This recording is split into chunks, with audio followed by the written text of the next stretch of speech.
Welcome to today's video where we'll tackle a common problem faced by many Roblox developers.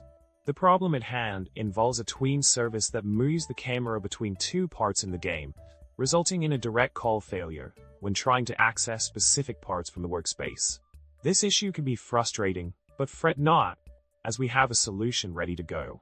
In the solution provided, we identified a crucial error in the code related to the way parts were being accessed within the workspace.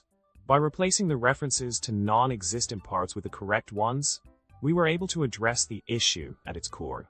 Specifically, we updated the lines of code to target the correct parts, ensuring smooth functionality and avoiding any infinite yield errors in the process. Continuing with the solution, a crucial adjustment was made to address the error related to an instance named default camera.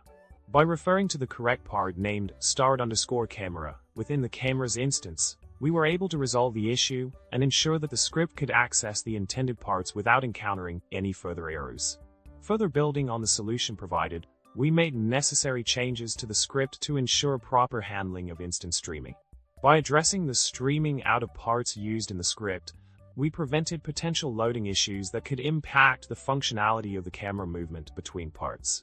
In summary, by correcting the references to parts and addressing instant streaming concerns, we were able to resolve the issues impacting the Tween service and camera movement in the game. Remember, attention to detail and proper referencing of parts within the workspace is key to ensuring smooth functionality in your Roblox projects. And with that, happy coding, and may your camera movements be as smooth as silk. Don't forget to like, subscribe, and drop a comment down below with your favorite Roblox coding tip.